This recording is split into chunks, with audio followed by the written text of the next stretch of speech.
Welcome to Broken Tusk Rising, a Pathfinder 2nd Edition actual play in the Galarian campaign setting. We're playing through the Quest for the Frozen Flame adventure path. I'm Shaun, and I'm playing Andreas Witchborn, the human magus. I'm Jessica, and I'm playing Xankath, the halfling fighter. I'm Janette, and I'm playing Jonesy, the human cleric. This is Josh, and I'm playing Korgo, the human barbarian.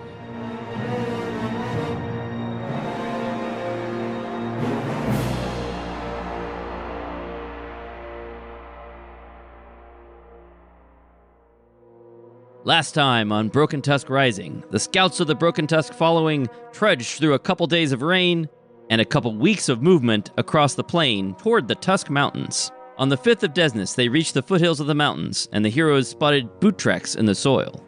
They determined that these boot tracks did not belong to anyone from the Broken Tusk following. The tracks led to the cliffs to the northwest, and the party has just set off in that direction. So are there any special measures or preparations that you're doing as you follow these tracks toward the cliffs? Oh, absolutely. Okay, lay it on me. I think that Andreas would primarily be detecting magic.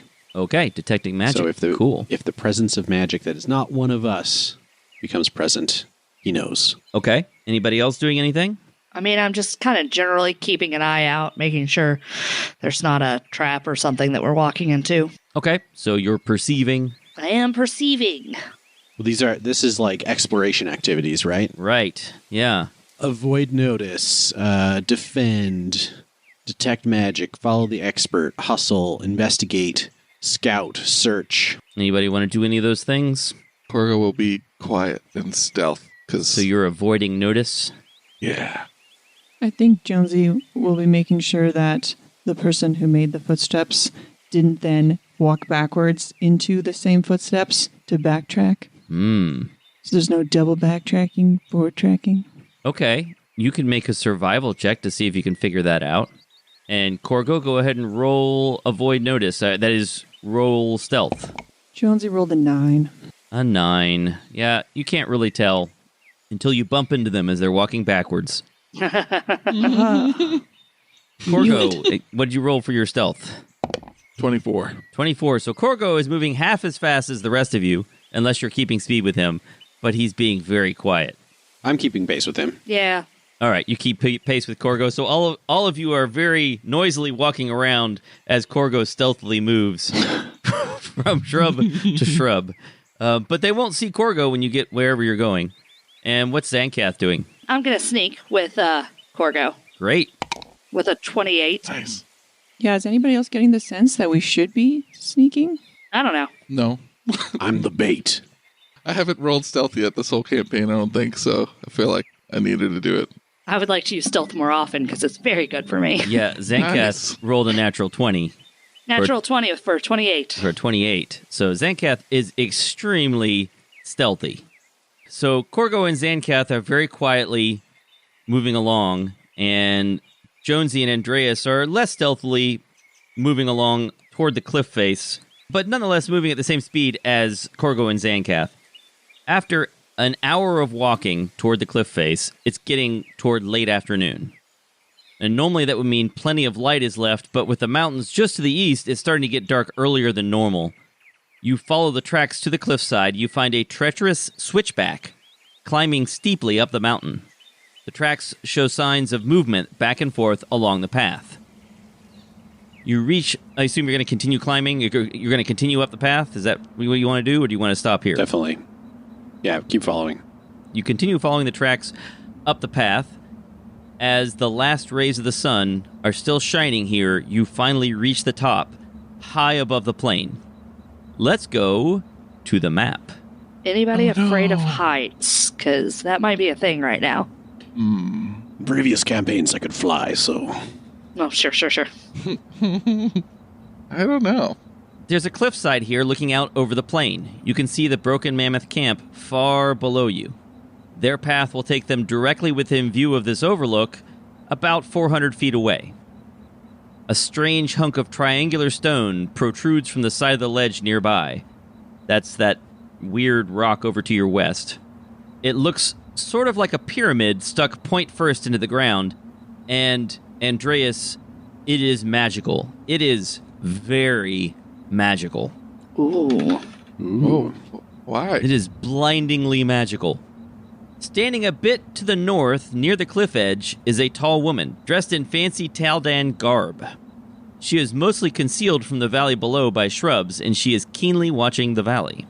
Standing near her, almost inside the shrubs, is a surly-looking dwarf. You can also see there's a lower ledge to the northeast where a camp has been set up. 2 more dwarves are puttering around the campsite.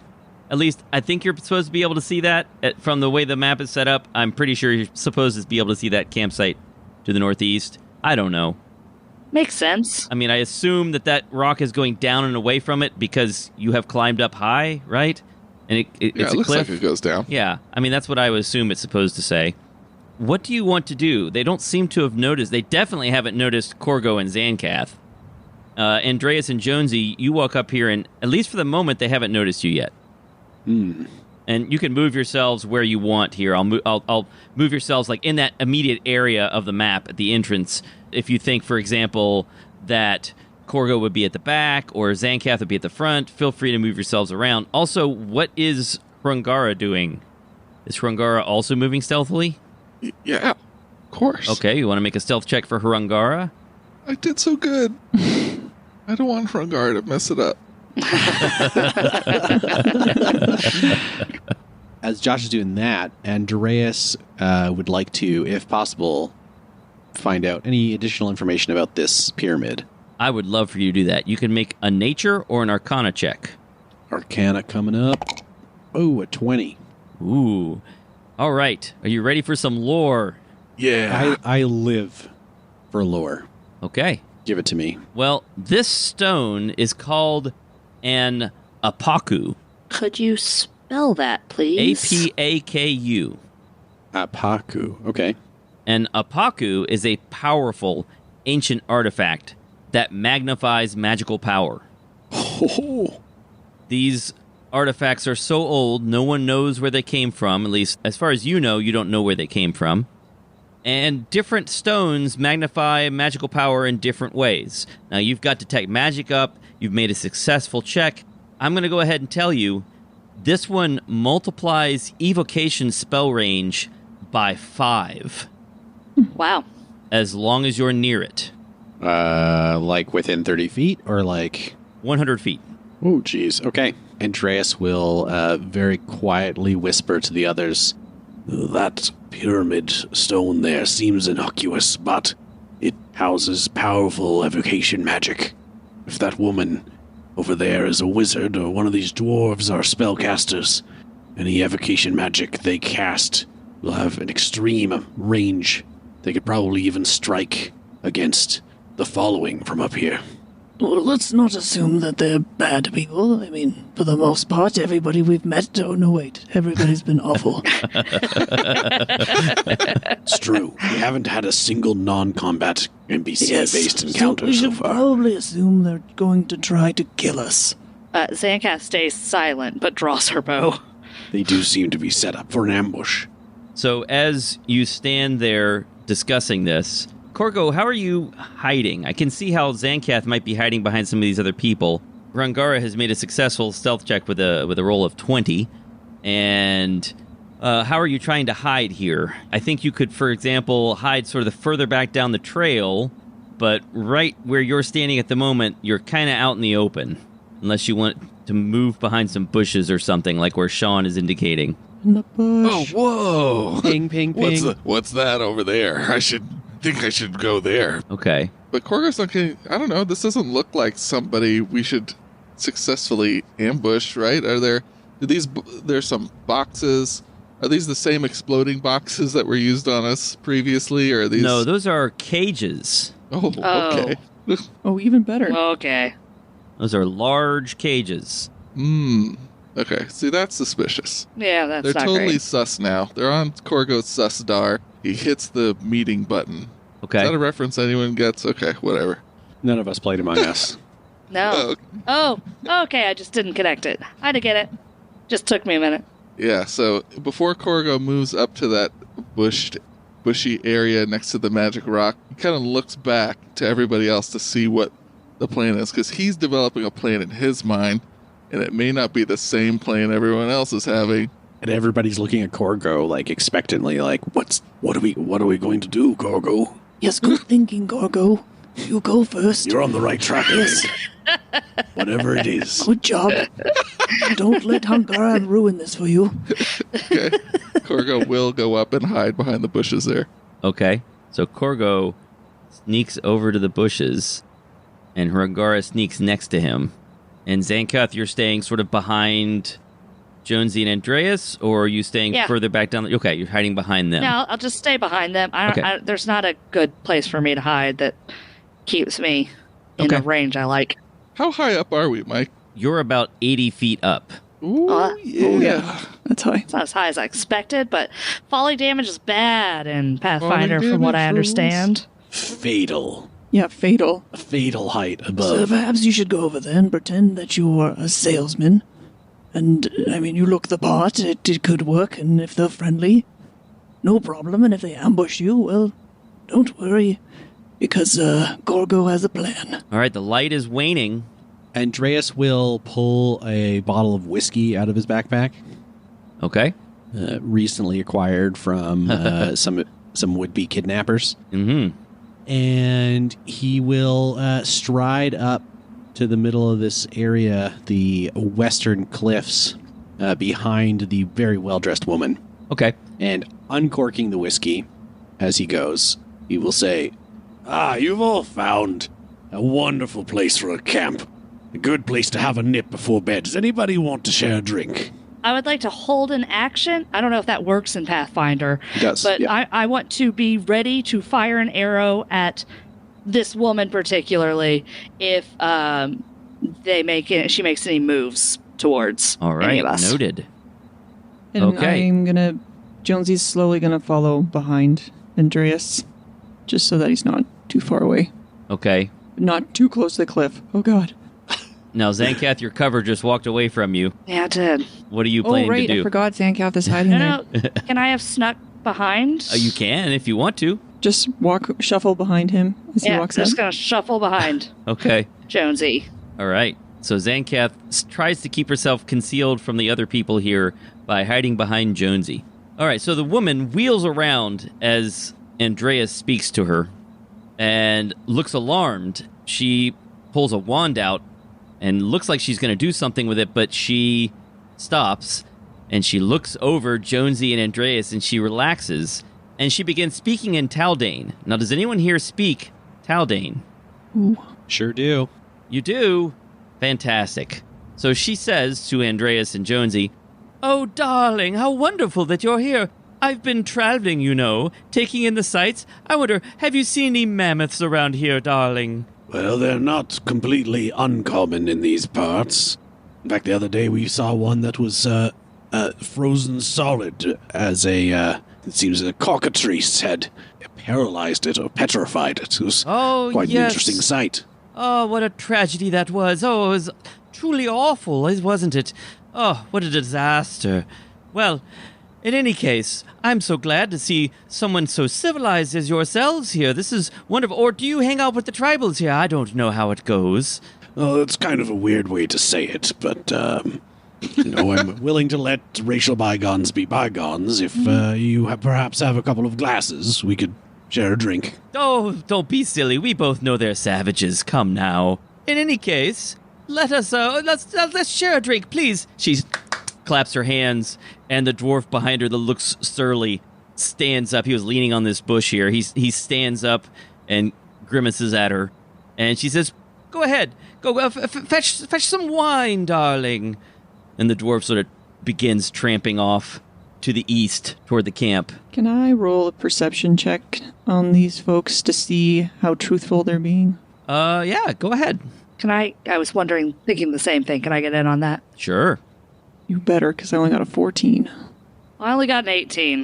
It's better. It's better, but it's not great. Jonesy, you think that she is being truthful. She hasn't lied about anything. She hasn't told you much, but she hasn't lied about anything. Xankath, you think that she is not saying everything about what's going on here, but again, you think she probably hasn't lied. She is extremely condescending.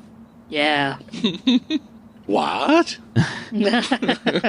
And a few moments later, the dwarf comes back with some cups and a glass of wine, and he begins pouring some, and he hands a cup to Andreas, and he hands a cup to this lady, and then he walks over to Jonesy and hands a cup to Jonesy, and then walks back over to the bush, and then begins drinking directly out of the bottle.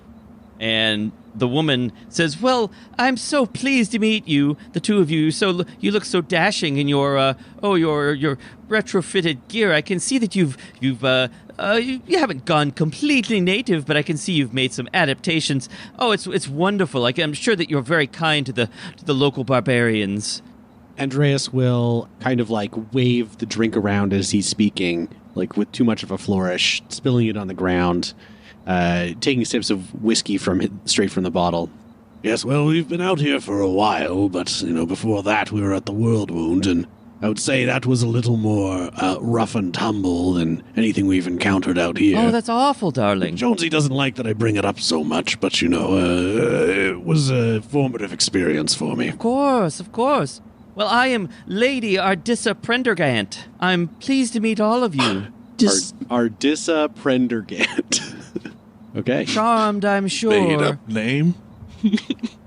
And these are my servants. And she gestures at the dwarves. I am Andreas Witchborn, and this is my companion, Jonesy. Hello. Greetings. And he will hold out his arms to continue to shield Xankath.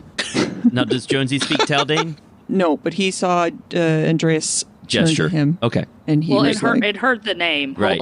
Heard Yeah. Andreas give his name. But he's not following the whole conversation, though. No, he has no idea what's happening. She turns again to Andreas. Have you seen any mammoths here around here, just in the immediate vicinity, perhaps? I would love to observe some mammoths close up or far away. Either would be fine. I'd really like to have a look at some. Well, what happened to the last one? You said that it was a tragedy. What had happened to the last mammoth you encountered? Well, I'm speaking of the one that you found petrified. Yes, that was a disaster, I'm afraid. Oh, so sad. It was. So how did it come to be a disaster? Oh, it's not. You don't really want to hear the boring details, surely. You'd be surprised. I am one for boring details. I do hang out with Jonesy quite a lot. Jonesy smiles and nods. Heard your name. Well, I'm a bit of a collector, you see, and I would really love to have one and have it stuffed and displayed in my chateau. Oh, chateau, that's a sort of a hut. I guess you know what a chateau is, right? You're not totally tribal. You know what a chateau is. Yes, like a big hat. No, not at all like that. It's a hut, my dear. It's a hut. A fancy hut. It's a hat. Right.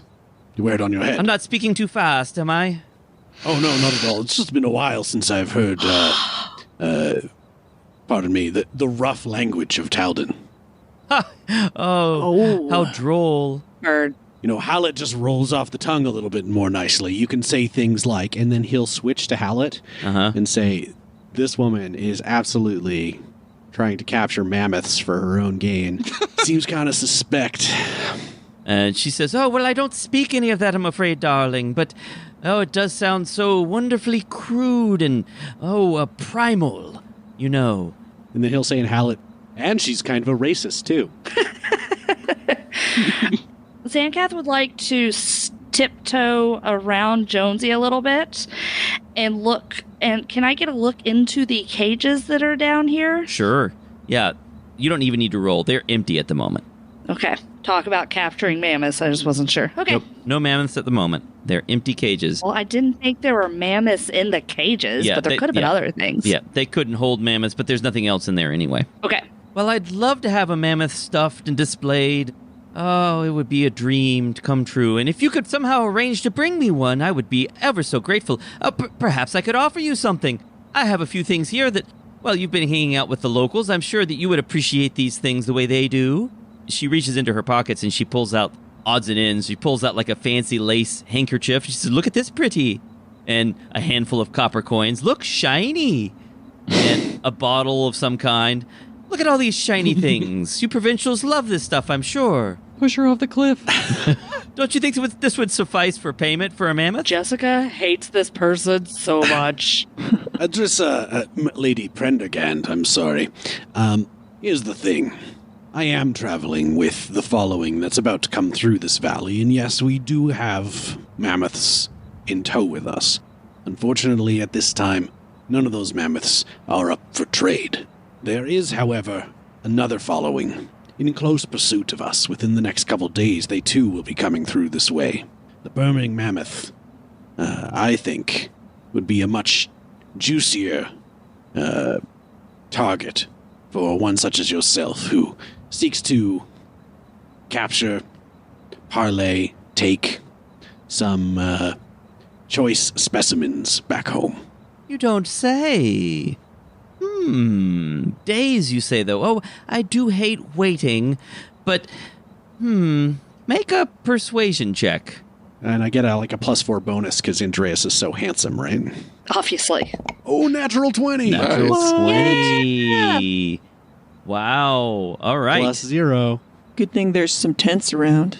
Ew. That's how we'll keep her distracted for a couple days. Don't know if Andreas has such stamina. Never forgive himself. She considers this idea. She mulls it over. That's a fascinating idea. I'll tell you what. Let me discuss this with my friends here, and we'll see what they say. I think you may have earned yourself a reward for such a clever idea. Just a moment. And she turns to her dwarven friend and begins talking. So now they're her friends. They're not just the help anymore. Now Well, they're not you're just right. the servants, now they're friends. Yeah, for sure, they're not her friends. Just to be clear. Yeah, she talks to this dwarf for a moment in quiet tones, and the dwarf looks a little confused, a little uncertain, and he's going to go walk over and talk to the other dwarves. Is there any chance I could have overheard anything they were saying? If you want to make a perception check, sure. Let's see what you can hear. Oh, I rolled that privately, but Oh, private Okay. roll. my bad. Andreas, you're listening closely. You catch a few snatches of conversation. You catch just a few words here and there. You hear her ask the dwarf if he knows anything about the burning mammoths. And the dwarf sort of shrugs his shoulders and says, well, I don't care. I don't know. I don't usually hunt with the locals. I just catch and kill what I need. And she says, well, go ask your friends, dear. And so he walks over to go ask his friends if they know anything about the burning mammoths. Okay, so Andreas will continue to wait, but he's going to put the stopper back in his whiskey bottle and put it back in his bag. She rolls around the wine in her hand and says, I love the light this time of day, don't you, dear? The way it shines off the top of the mountains. It's beautiful. Yes, it catches the light, That's what I said, dear, yes. reflects off the snow, which is quite beautiful. Indeed. Is there any chance that I could position myself in such a way that the setting sun would blind them if there was any action? Like, as they were to look over me, the sun would be, like, in their eyes. Even just the dwarves. What's that? Even just the dwarves. I'm thinking, I like, think if you're I more keep likely to moving get- a little to the north, the sun coming from the west might, like, be in their eyes. Yeah, I guess it depends on sort of which direction you are relative to them. If you can I'm get thinking them if I'm, to... like, here. Yeah. If you could go there, then, yeah, the dwarves will be sort of running up into the sunlight. So under the guise of, like, just getting a better look at the mountains, Andreas moves Sure. to the north and kind of strategically positions himself. She reaches around in her pockets and she pulls out a couple gold coins and she says, these might be for you if they like your idea. I do not require payment.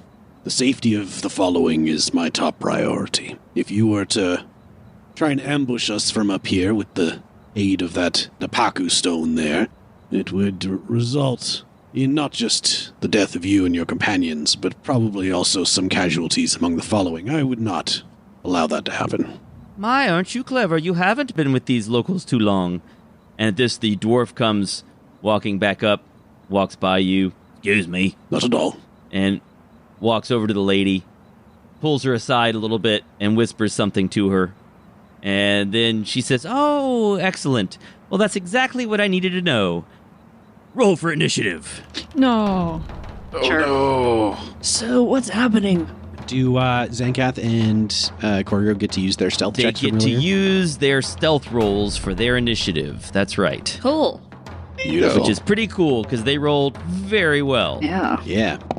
You got blinded by the light. I got blinded by the light. Now I'm looking at her and the sun's behind her. Total backfire. Oh. I got a 7. What was your stealth roll, Korgo? 24. And Xankath, what was yours? 28. Wow, that's amazing. So she begins to whip out her wand again, and she also starts reaching for her pack. But, Xankath, you're going first here. You've got your arrows ready to go. You've been ready. What do you want to do? Okay, I'm going to activate Point blank shot. point blank shot, and then I'm going to shoot her. I don't know what she said, but Jessica knows she's pretentious. Oh, no. That is a nat 1 for a total of 12 to hit. All right, an arrow goes flying well over her head. There are no other effects. It's a warning shot. Yeah, that's what I'm... no, I'm not even going to bother with that. I can't talk to her. I'm not going to bother. You can't even pretend. Not even going to try. Which means that I can't do most of the things that I would like to do. Can I do an aid for somebody and do a perception roll to see a weakness that she has? Like maybe she's favoring an ankle. Maybe she's, Sure. got a bad knee. You can try, yeah. Go for it. Okay. That's a 24 perception. All right. I noticed that she's that she has rolled an ankle sometime recently and is favoring her right ankle. Yeah, those fancy boots maybe aren't the best for walking. Terrible decision in these mountains. That's right. And so I shout out, "Her ankle is weak. It might be a good place to hit her." And that's my turn. Okay. And that means next is Korgo and his saber-toothed tiger. She's not standing by the edge anymore, which was a bummer. Would she fall off if she was pushed right here? Like if I was standing to the east of her and pushed her west, she's just going to fall in those bushes, right? She's not going to Right. fall off the cliff. Correct. Okay. Korgo's going to run out. The surprise! Just getting up that far is one action. So Korgo runs up to one of the dwarves and he commands Hrungara. Hrungara can actually make it up to her. Hrungara will go up to the south of her. Maybe she can flank with someone later? I think you decided Hrungara was a he. He Yeah. Hrungara will attack the... What is she? Do we know she's a wizard? You don't know. She's got a wand. Okay. Hrungara bites with a 21. That is a hit. That's 1 damage. Plus, does he? Yeah, I'm never going to remember. 1d4 against flat. Are you flat-footed at the beginning of combat? How's that work? If you haven't gone yet, is that a first edition rule I'm recalling? That's first edition roll. Yeah. Okay.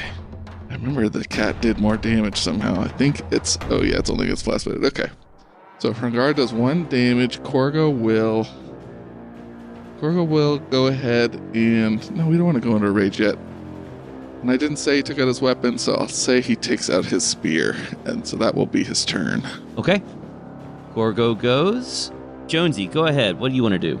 Jonesy will yell out to the dwarves. Hopefully they understand him. My dwarven friends, abandon this slave driver with the weak ankles and join us. She's terrible, I hear. And he will do something. That sounds like a good idea. Yep. I think he's going to do something. You don't have to. No, he's going to do something. He's going to throw a lance. Okay. The magical lance appears in his hand, and it is also evocation based, so it could go further if you wanted it to, Cool. but he doesn't need it to. And he's throwing it at her Okay. for a 28. Ooh. Oh, wow. Yay! That is a hit. You're shooting through some friends here. It's a natural 20. Oh, it's a natural. You're right. It's a natural 20. So that is a critical hit. Yeah. Does it have any special effects on a critical hit? It's 12 damage, and I don't think so. No, it's just No. a cantrip, so it's Yeah, just just double cantrip. It damage. makes you feel bad. Makes you feel real bad. Yeah. She doesn't like it, as it turns out. Does her hut fall off, or sorry, her chateau fall off her head? No, it is glued on. I knew it. Is that it for Jonesy? He will step behind Korgo, and that is it. One of these dwarves, the one that is next to Korgo and the saber-toothed tiger, Hrungara, apparently has a concealed weapon. It is a cargo hook. The dwarf looks at your cat, Korgo, and roars at it, like shouts at it. Stupid cat, get out of here. He's going to try to intimidate it. Rude. He doesn't have a great chance, but he's going to try. We'll see how it goes. Not great. That fails. Did not go well. No. He rolls a 10. And with no success with that, he's going to try just plain old slashing at it. Goes better. 18. That hits. 3 points of damage. And then I'm going to take another attempt. 18 again. Stop it. That also hits. Stop it. 3 points of damage. No. Why are you doing this? We invited them to hang out with us. Then the next dwarf is over by the camp. So he's going to go, let's see, 25 feet. And then another, 5, 10 feet. Let's see, I don't want to trigger attacks of opportunity. So he's going to go 5 north, 5. So he's just going to move there. All right, so he takes 2 stride actions and strides up next to Andreas. Everybody following okay? Trying to get around to my handsome side, are you? And he's trying to avoid... Actually, you know what? He's going to take one more 5-foot step because that sun is in his eyes. He doesn't like that. He's going to move 5 feet more so that he's got the sun behind him. Rude. As he looks toward Andreas. Yeah, and I don't have attack for opportunity, so Okay, great. he's fine. All right, I was about to mention that. So he sweeps at your leg with this cargo hook and tries to trip you. So he's going to use his athletics against your reflex DC. How dare you? So he rolls a 9, and it does not succeed. So he shrugs and decides that's it for his turn. He took 2 stride actions and attempted to trip you. And then the next person to go is the next dwarf. He's going to stride straight up to Andreas and flank with this other dwarf. That was 25 feet, right? No, that was 40 feet. So he takes 2 stride actions to get up to Andreas. However, he's looking into the sun a bit. So I'm going to give him a slight penalty to his attack. He's going to try to stab at Andreas, slash at Andreas with his cargo hook. Oh, a 25. That hits. All right, well, it's not a lot of damage. Oh, well, okay, I rolled better. 6 points of damage with the cargo hook to Andreas. That is the end of the dwarves' turns. Next is this woman. This woman appeared pretty confident until she got mauled by this tiger and then a magical lance. And so she was going to go for some smaller firepower, but I think it's time to pull out the big guns. Ruh-roh. So, first action, she reaches into her pack and pulls out a scroll. Second action, she casts Fireball. Oh, that's just not Okay. nice. That's a thing. What's the area of the spell here? No. Are you just assuming that you're about to get hit, Korgo? Yeah. 20-foot 20-foot burst. burst within 500 feet. There we go. So, hold on. Let me move it where I want it here. That'll do. Damn. Shucks. I've placed the fireball to catch Hrungara, Korgo, Jonesy, and Xankath in it. So I need basic reflex saves from Hrungara, Korgo, Jonesy, and Xankath. Good gracious sakes! Xankath! Okay, I got a natural 1 for a total of 11. What are my rolls today? All right, so that is a critical failure. Yeah, it is. Jonesy succeeds. Korgo? Korgo's got 24. Hrungara with a 10. All right, so Hrungara fails, Korgo succeeds. So here comes the damage. I have a plus 10. That's Plus heightened. 10. Oh my gosh. Why? Wow. It's Jess, it was nasty. really nice playing with Xankath. Yeah, so I'm going to work on my backup character while you guys are doing this. Oh gosh. Because that's Holy double, cow. correct? So That's doubled.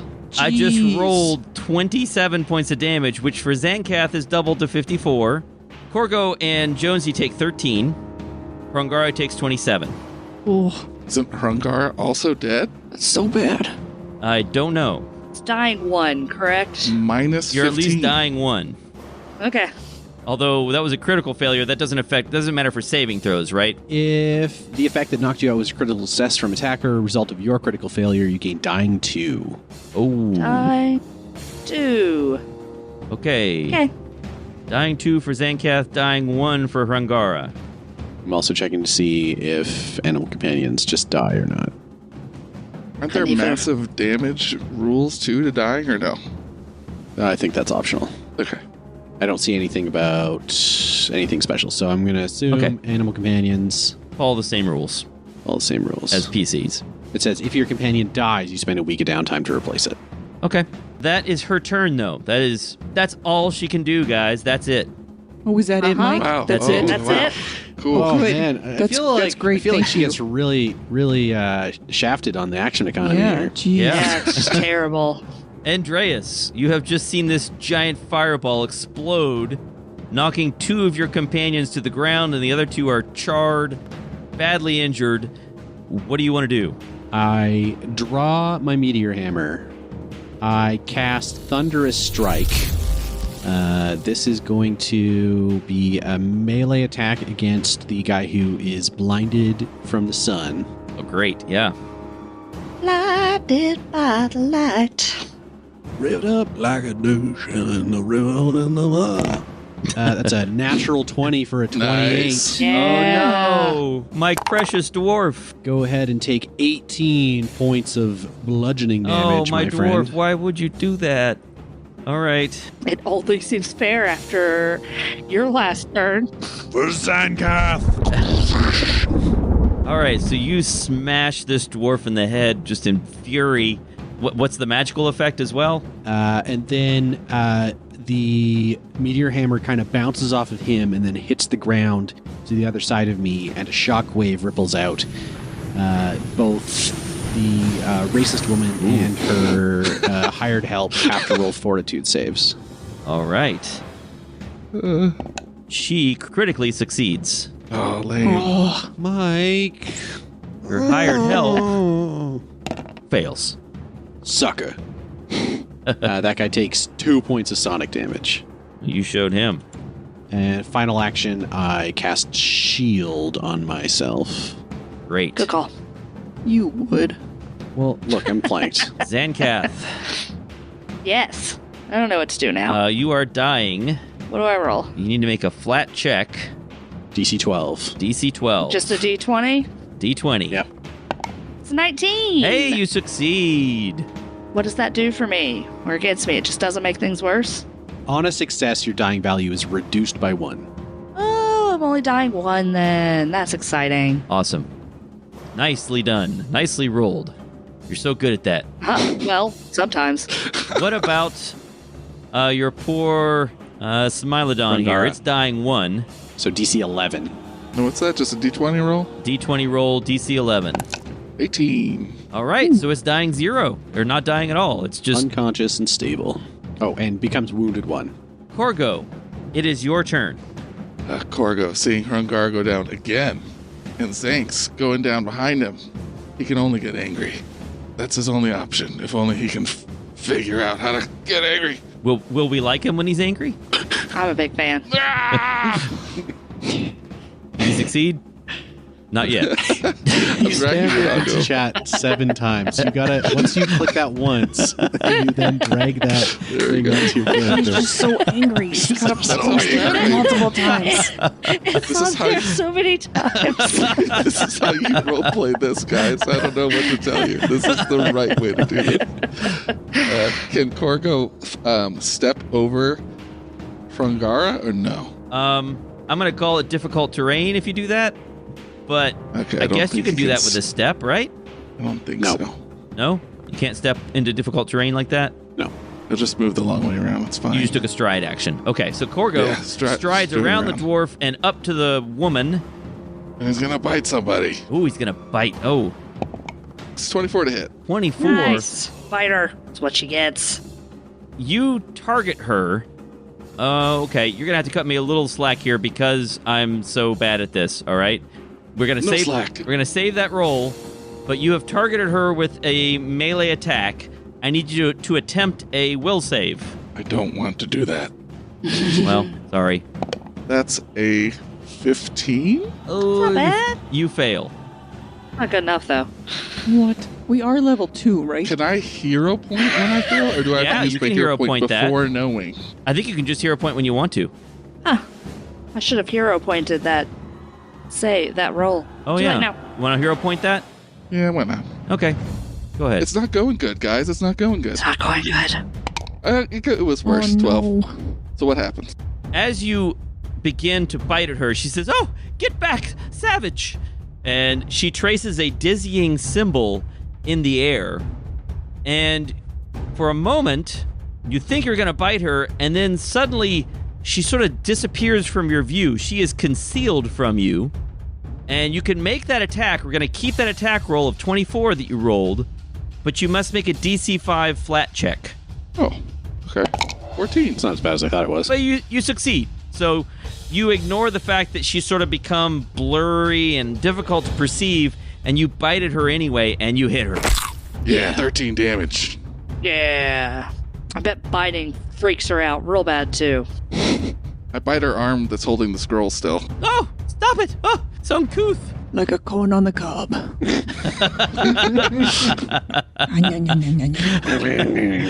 Jonesy. Xankath, no. He will point towards her, Serenray, bless her precious heart. and I will do a 2-action healing for 9 hit points. Cool. Cool. Nice. And then he will pull out the big guns and not do much because I forgot that was 2-action heal, so he will cast guidance on Korgo. What's the range of guidance? 30 feet. Cool. All right. Well, I'm no longer dying, but I am wounded 1, correct? Right. Yeah. Cool. And your stance is off. One of these dwarves gets to go. This dwarf is right next to the unconscious Hungara and next to Korgo. And this dwarf is going to, let's see. He's going to try a trip on Korgo. Why not? Going to try to trip Korgo with an athletics check. 21. Does that beat your reflex? Is it reflex for trip? Yeah. Yeah, Yep. it doesn't matter. It beats it. Beats your reflex DC. All right, so Korgo falls prone. And then he's going to try to slash at poor Korgo on the ground. I don't like these guys. You don't like them? With multiple attack penalty. Oh, yes. Thank you. I pushed the wrong button. That's okay because it's a terrible miss anyway. So this attack has a penalty of 4, and that makes it a 5 to hit. So that is a miss. Korgo rolls out of the way. Yeah, the dwarf slashes at Korgo on the ground, but Korgo just rolls aside. And with my last action, let's see. I can't hit again. Yeah, you can. With a minus 10. Well, minus 8, actually, but Oh. yeah, I guess I could try it. I don't really have any other skills that are useful here, and no other abilities, so... Monsters generally have a higher to hit. So, Yeah. in general, so like it's not out of the question. A 13, does a 13 hit you in your prone condition? It does not. Okay, so he's slashing at you on the ground. Tripping you seems to have accomplished very little for him. And now it's the next dwarf's turn. The dwarf to the northwest of Andreas, the one who is not looking into the sun. So I'm going to start with a trip attack again. So attempts to trip Andreas. Don't like this guy. 12. That's not a success. Fail. All right, so he's just going to try to slash at you instead of another attempt at tripping you. And a 12 is going to be a miss, so he's slashing at you, but even though you're flanked, he can't get past your armor and your defenses. And with my third attack, there's really nothing else to do. I mean, I guess I could try to intimidate you. That seems unlikely to work. Do it. Yeah, I guess I could try. I've been scared by bigger dwarves than you. Got a bigger bonus to intimidate than I do to attack at this point. The dwarf says, "Oh, we can mount and stuff you too." And he rolls a critical failure. A natural 1. I guess he says, "We can mount and stuff you too," and it's not at all. That's more intimidating. That's worse. Yeah. Oh, is it? way worse. Oh, okay. Oh, Shaun is pregnant too. I thought that sounded less intimidating. All right, so he fails to intimidate you, and then the final dwarf. Didn't even take you out for dinner. Jeez. He's going to, he's just going to straight up try to stab at you. He's got a slight penalty. He's looking into the sun. It's hard enough as it is. 22 to hit. That hits. All right. 5 points of damage. I will reaction shield block and think I take only half of that. I'm just looking up shield block.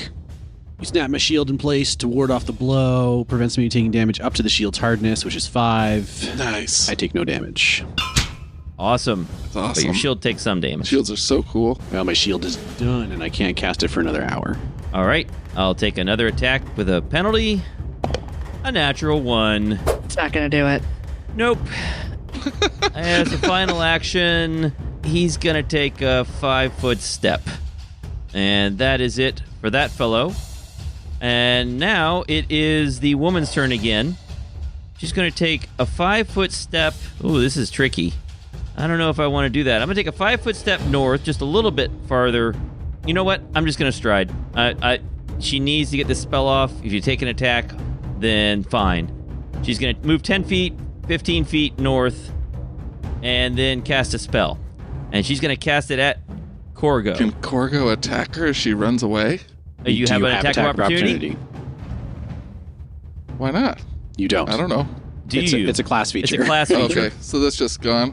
You know, that really takes a lot of the map strategery out of it. But true. all right. All right. Well, it also means that combat doesn't get locked down with everybody stuck and unable to move, which That's happens true. sometimes in first edition Very true. and in 3.5 D&D as well. Okay, so she is going to cast a spell. She's going to cast her favorite spell. Good old magic missile. I want to make it a 3-action. How do I tell it to make it 3 actions? You just shoot an additional I'm dart sorry, 2 for actions, each 2 actions. action you spend on it. 2 actions. Yeah, so... All right, so Korgo, you take 9 points of damage as missiles of force come rocketing out of your hand and slam into you. Okay, Andreas, it's your turn.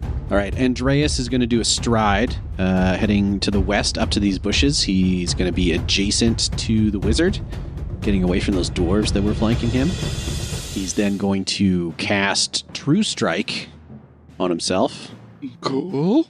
in case he tries to pull any concealment shenanigans. And then he's going to smack her with a big ball of metal Okay. Yeah. on the end of a chain. Whoop-ow. I get to roll twice and use the better. Yeah, that's an 18 to hit. An 18 is just a hit.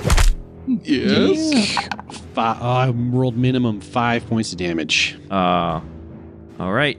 You smash her with this hammer. Xankath, you are conscious and prone on the ground. Xankath very, very weakly stands. All right, that's 1 action. And I'm going to shoot that guy Which guy is that with guy? my... Oh, sorry. It's the one directly across from me. Got it. With my bow. It's a 21 to hit. That is a hit, Well, that's only 4 damage, but I'm hoping that does it. but only 4 damage is enough. And that dwarf gurgles as an arrow protrudes through his back and falls to the ground dead. Xankath will then very slowly wander off to the west and says to Jonesy, Jonesy, greatly appreciated as ever. And I'm just going to move a bit to the west to get a different angle. Rangara is stable at 0. Nothing to do there. Korgo, what do you want to do? Korgo stands up, looks over at this wizard lady who's about 15 feet north of him, standing next to the ledge, and he smiles, and he charges at her, and he tries to push her off. Okay. Using a shove. Yeah.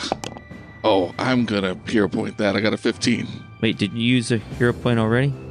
I carried one over from last Oh, session. last time, we right. had, we had 2 because we That's right. did good. I was hoping you would notice, but okay, try again. 19. It's better. Against A fortitude. 19 just does it. Woo! Sure. Now, wait a second. Does that count as a melee attack? It has the attack trait, so yes. All right, Korgo. She once again traces her hand in the air Lame. as you attempt to hit her. And hold on. Would she where's have this tried to use that against me? Did you hit her? Oh, you did Yeah. hit her. She didn't use it. I should have used it against you. Dang it. Because I specifically used True Strike to try and bait that out. Why would you even bring that up? I should have used it against you, but I forgot because I'm bad at this. Well, I only remembered it just now. All it means is Korgo has to make a flat check, DC 5. No, I'm sorry. No, doesn't he have to first you pass have to the will make save? first you have to make a will save. Yeah, Rolled a 23. you succeed. So Yeah. her confusing mist has no effect on you. You shove her back 5 feet. Now, unfortunately, that means that she used her reaction to try to stop you, and that means she can't use the grab a ledge action, right? Yeah. So, Nice. so she falls. Aww. All right. So we'll see if she's able to do anything else to stop that in a moment. So sad. No. But in the meantime, we'll go on to Jonesy. Korgo's got one more action. Oh, yeah, Korgo, what do you want to do? He uses it to turn and look at this dwarf standing next to him. Just slashes at his face. Okay. With a 14 hit. I don't think that hits. I don't think that does him. That does hit. Oh. Yeah, 14 hits. These guys have a low 11 AC. damage. 11 damage. Holy cow. Okay. Now it's Jonesy's turn. Everybody stop getting hurt. I'm trying to do attacks and I can't because I'm just healing everyone. Ugh. He points a hand at Korgo and will heal him with the 2-action heal for 16. Whoa. Wow. Nicely done. Good roll. That's awesome. Korgo's hair grows back. Oh, you look so dashing. Then he's going to step back a bit and then give the thumbs up to Xankath, and that's it. Xankath gives thumbs up back. You're surviving. One of the surviving dwarves. I'll take a 5-foot step, and then I'm going to try shoving Korgo. Hey, good luck. Stop. Let's see. So that's an athletics check. 8 Ow, you're tickling me. Stop it. No. is a complete failure. Oh well, I tried. I'll just attack. 11, also a miss. And with that, the dwarf is going to run back toward the camp. He already stepped. Oh, you're That's right. He reaction. steps already. I forgot he had a movement. So that's it for his turn. And the last dwarf. This dwarf is going to run back toward the camp. And then, if only they had ranged weapons, another 25. And then back into the camp. Okay, so that dwarf runs back into the camp. It is the wizard's turn, but I need to check something. Falling damage is equal to half the distance fallen. All right, you don't know what's going on with her, but something happens. We don't hear anything. You hear some thumping noises. Screams. Pain. You don't hear anything else. Andreas. Okay. Oh, okay. Andreas will Oh. step to the north of Korgo and peek over the edge. Okay, you look over the edge. You can see that there has been just this massive cloud of dust and rocks and rubble where she has tumbled down the cliffside, but you can't see her through it. Oh my god, you're so lucky this isn't an Indiana Jones movie, because somebody would have grabbed your hand for sure and thrown you up. Well, if she had the grab the ledge action, I would have been more worried about something like that happening. Cool. Okay, I'm going to spell strike the remaining dwarf with a gouging claw. And that's a 14 to hit for 14 points of damage. Ouch. 14 is a hit. And that is enough to kill this dwarf. Yeah. And I'm done. So Andreas lashes out, strikes down the second to last dwarf, and now it is Xankath's turn. Xankath is, as I imagine you can guess, having a bad day. She's gonna shoot at the dwarf that's running away. Okay. That's a 16 to hit. That is a hit. And that does 6 damage. All right. Still up. He's Still still up. up. Yep. I'm gonna shoot again. Okay. Probably won't hit. Oh, yeah, Yeah. that hits. That's a 24 to hit. I was thinking about should I give them some cover for the tents that he's trying to hide behind, but from your angle, I'm going to say that's still a critical hit. Okay. Nice. Ooh, That's Nice. 20 damage total. Okay, 20 points of damage. That dwarf goes down, and it becomes silent. Except for a little rustling noise that you hear over near the campground. Over near the camp, you hear a little rustling noise, and you hear a weird bird-like call. Something's moving around over there. I bet you anything it's a lobby. And we'll find out what that weird bird-like call is coming from next time. Thanks for listening to Broken Tusk Rising. You can help the podcast by giving us a 5-star review on Apple Podcasts or Spotify. You can follow us on Twitter, Facebook, or Instagram as @TheHouseOfBob, or by chatting with us on Discord, and most of all, by supporting us on Patreon. That's at patreon.com/TheHouseOfBob. This show is possible due to all of our patrons who get special zines, one-shots, episode commentary, and other stuff for supporting us on Patreon. We'd like to thank our newest Patreon, McLeod. Art for this episode was by me, Shaun Makes. Audio production and music was by Mike Hammock. Thanks again for listening, and roll on.